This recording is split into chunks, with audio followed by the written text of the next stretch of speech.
Hello and welcome to India Global. I'm Gauri Dwivedi. Let's take a look at what's making news this Friday. New rules come into force for UK family visa. Income threshold increased by over 55%. US, Japan, Philippines hold first trilateral. Biden warns on Beijing's South China Sea moves. And Switzerland to host Ukraine Peace Summit. Over 100 nations invited, including India. Aims for path towards peace in Ukraine. The big story that we are tracking right now, the UK government has been ramping up restrictions on its student, graduate route and work visas. It says the objective is to reduce the burden of immigrants on the entire region. In a major shift in policy, the UK government has said that the salary requirements for working visas for British citizens and residents, including those of Indian origin, have gone up by nearly 50%. The new rules came into effect on 11th of April and are part of a larger overhaul of the entire immigration program announced in May 2023 by Prime Minister Rishi Sunak. As per the latest changes, a minimum annual salary of £29,000 is now required for someone who has to be sponsored to come to the UK on a family visa.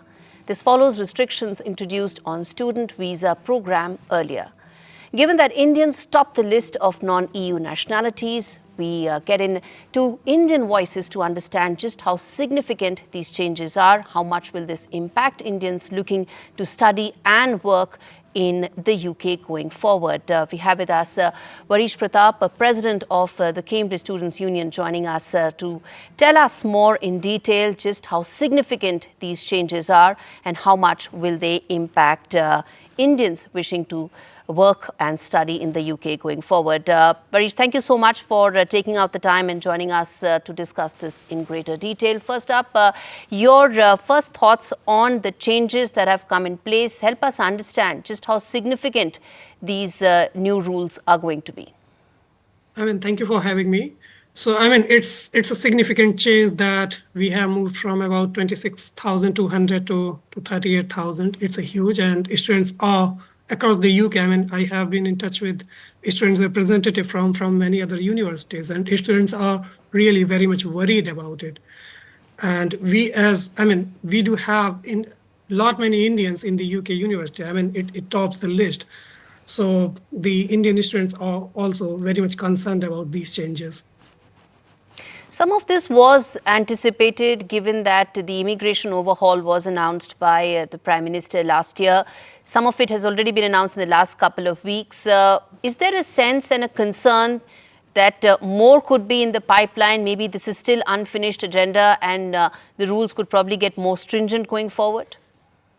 Well, it will be difficult to see what's in the files of in the cabinet secretariat, but if we follow the chronology, at the start of this year, they put a restriction for almost all the students on bringing their family members to UK on a student dependent visa.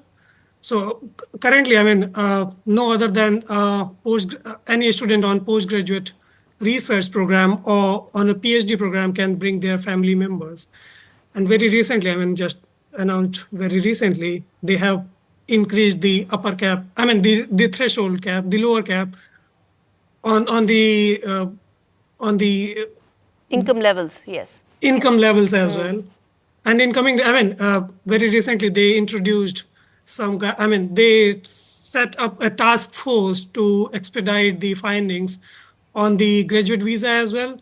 So students are a bit concerned what would happen in coming days. But from a clarity point of view, I want to understand that, and all those I'm sure watching this would want to know that what happens to those students who are midway into this program? What happens to them for the future? Of course, it's very clear that these rules will come into effect. But what about those who are already there? Is there a sense that more clarity is awaited? It will be difficult to assess things from the government side. Students are totally clueless.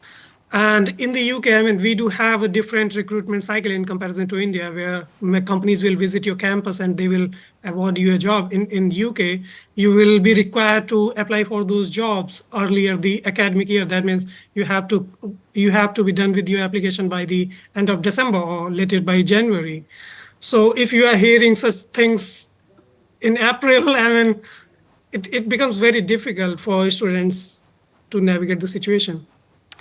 Stay with us, Barish. I want to bring in Sanam Arora, who's the chairperson of National Indian Students and Alumni Union in the UK as well, to dissect this in greater detail and help us understand the significance of these rules and just how large is the impact that we are talking about, the number of students that you think are going to be hit by these new rules. Sanam, take us through that. And also, is there a way that there can be some sort of a decision that can be, is there a way that students can reach out to authorities, or organizations like you could probably be some sort of launching port for them to really help them understand the significance of these rules and also navigate through the lack of clarity right now? Firstly, the question around the volumes of students who are impacted. This is quite a significant change. So, the graduate route, which is the ability to have post study working rights in the UK for a period of 2 to 3 years, is something we actually campaigned for 7 years to have in the first place. It was brought in 2020.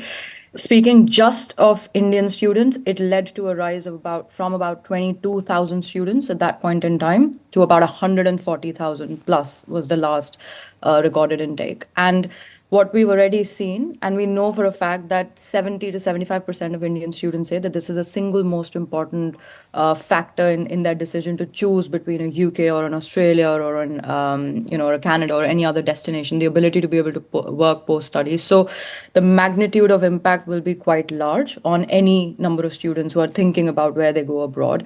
Now, it is also quite a large impact on current students, because where there is a certain amount of, a definitive amount of uncertainty is what happens to those students who are already midway their courses. Now, arguably, they came into this country on the premise that they will have access to post-study working rights. That was part of their decision making. Right. However, what we know is if the Migration Advisory Committee, which is currently reviewing the route on behalf of the British government, if it was to come out, or even if it didn't come out, but the British government still decided to go ahead and take away the visa or shorten the length of the visa or did anything different to it, how will it impact those who are already mid-flight? We do not know. What we are doing on our part in order to raise awareness about the matter, we've already kickstarted something called Fair Visa, Fair Chance, which is a campaign we ran last time around as well to bring this post-study work visa back.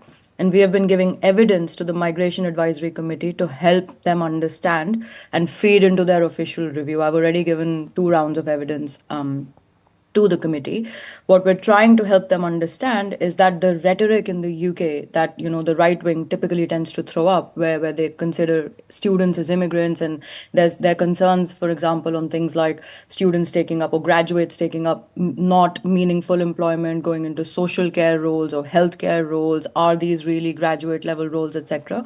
We're trying to unpack all of them for them so that they can take a well-rounded decision. So in terms of understanding student concerns, getting all of that from the ground, we've never stopped doing that, frankly. It is an ongoing process for us because the graduate visa only came 3 years ago. So we continuously run a number of focus groups.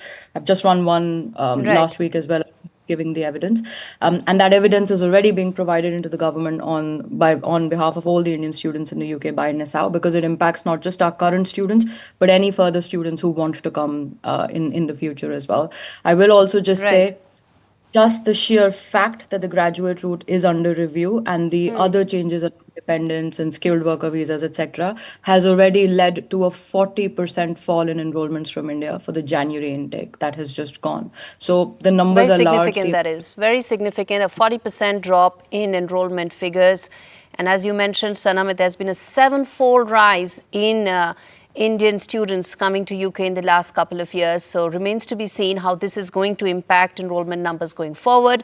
And more importantly, as you rightly pointed out, how much of this is political driven. We're talking about, remember, the Brexit couple of years back that has really changed the mood as far as the immigration policy program is concerned. Thanks much for joining us, Sanam Arora and Barish Pratap, for taking through that entire program that has now been revised in the UK as far as the immigration program is concerned.